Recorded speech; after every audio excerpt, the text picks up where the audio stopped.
ಇಂದೇ ಡೌನ್ಲೋಡ್ ಮಾಡಿ ಮತ್ತು ನಿಮ್ಮ ನೆಚ್ಚಿನ ಶೋಗಳನ್ನ ಆನಂದಿಸಿ. ದೀಪಾ, ಇಂಗ್ಲಿಷ್ ಹೇಳ್ಕೊಟ್ನಲ್ಲ, ಮುಂದೆರಡು ಲೈನ್ ಹೇಳು. Hi, hello, how are you? My name Deepa. ಅಲ್ಲ, ದಿಶಾ. ದೀಪಾ, ಈ ಆಕ್ಸೆಂಟ್ ಅಲ್ಲಿ ಮಾತಾಡಿದ್ರೆ ಅಷ್ಟೇ ಕತೆ. ಇಂಗ್ಲಿಷನ್ನ ಸ್ಟೈಲ್ ಆಗಿ ಮಾತಾಡ್ಬೇಕು. ಹೇಳ್ಕೊಟ್ಟಿಲ್ವೇನಾ ನಿನ್ಗೆ? ಮರ್ತೋದಾ? ಅಕ್ಕ, ನೀವು ಕೋಪ ಮಾಡ್ಕೊಬೇಡಿ, ನಂಗೆ ಭಯ ಆಗತ್ತೆ. ನನ್ನ ಹಸ್ಬೆಂಡಿಗೆ ಬೇಕಿದ್ರೆ ಸಂಭಾಳಿಸ್ಬೋದು, ಆದ್ರೆ ನಿಮ್ಮನ್ನ ಸಂಭಾಳಿಸೋದು ತುಂಬಾ ಕಷ್ಟ. ಬೈಯೋರು ಬದುಕೋಕ್ ಹೇಳ್ತಾರೆ ಅನ್ನೋ ಮಾತಿಲ್ವಾ? ನಾನ್ ನಿನಗ್ ಬೈತಿರೋ ಉದ್ದೇಶನೂ ಅದೇ ದೀಪಾ. ನಾಳೆ ನೀನು ದಿಶಾ ಆಗಿ ಎಲ್ರ ಮುಂದೆ ಗೆಲ್ಬೇಕು. ಚಿರು ಕೆರಿಯರ್ನ ನೀನ್ ಇನ್ನೂ ಎತ್ತರಕ್ಕೆ ತಗೊಂಡ್ ಹೋಗ್ಬೇಕು. ಇದೆಲ್ಲ ನೀವು ನನಗೋಸ್ಕರನೇ ಮಾಡ್ತಿರೋದು ಅಂತ ಗೊತ್ತಕ್ಕ. ತುಂಬಾ ಥ್ಯಾಂಕ್ಸ್.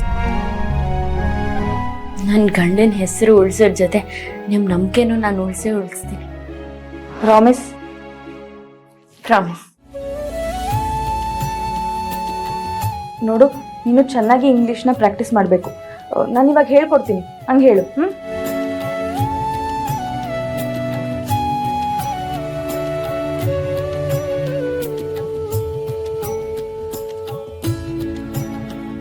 ನೋಡು, ಇದೆಲ್ಲ ನಿನಗೆ. ನನ್ಗ ಯಾಕಕ್ಕ? ನಾಳೆ ದಿನ ನೀನು ದಿಶಾ ಆಗಿ ಎಲ್ಲ ಕಡೆ ಫೇಮಸ್ ಆಗೋಳಲ್ವಾ, ಅದಕ್ಕೆ ನಿನ್ ಸ್ಕಿನ್ ಟೋನ್ಗೆ ಮೇಕಪ್ನ ಟೆಸ್ಟ್ ಮಾಡಬೇಕು. ಅಂದ್ರೆ ನಿನ್ ಸ್ಕಿನ್ ಟೋನ್ಗೆ, ಫೇಸ್ಗೆ ಯಾವ ಫೌಂಡೇಶನ್ ಸೂಟ್ ಆಗುತ್ತೆ ಅಂತ ಟೆಸ್ಟ್ ಮಾಡಬೇಕು. ಅದೆಲ್ಲ ಇವಾಗ ಯಾಕಕ್ಕ? ನಾಳೆ ಪಾರ್ಲರ್ ಅವ್ರು ಬರ್ತಾರಲ್ವಾ? ಅವ್ರು ನಾಳೆ ಬಂದು ಟೆಸ್ಟ್ ಮಾಡ್ತಾ ಕೂತ್ರೆ ಟೈಮ್ ಆಗುತ್ತೆ ದೀಪಾ. ಅದಕ್ಕೆ ಇವತ್ ನಾವೇ ಟೆಸ್ಟ್ ಮಾಡಿ ಇಟ್ಕೊಂಡ್ ಬೇಡ. ಇಂಥ ಫೌಂಡೇಶನ್ ಅಂತ ಹೇಳಿದ್ರೆ ಅವ್ರಿಗೆ ಮೇಕಪ್ ಮಾಡೋದಕ್ಕೆ ಈಸಿ ಆಗತ್ತೆ. ಇದೆಲ್ಲ ಒಂದ್ ಸ್ವಲ್ಪ ಅತಿ ಅನ್ಸ್ತಿಲ್ವಾ ಅಕ್ಕ?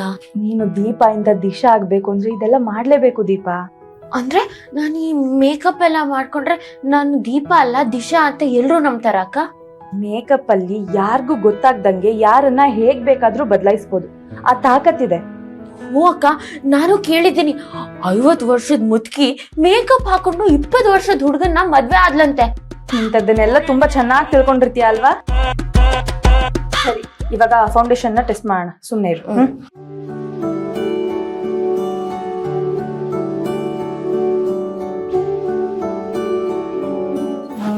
ಇದು ಸೂಟ್ ಆಗಲ್ಲ.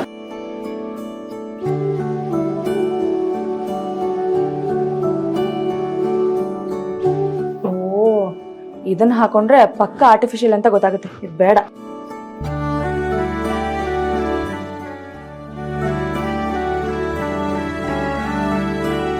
ಇದು ನಿನ್ ಸ್ಕಿನ್ ಟೋನ್ಗೆ ಪರ್ಫೆಕ್ಟ್ ಆಗಿ ಮ್ಯಾಚ್ ಆಗುತ್ತೆ.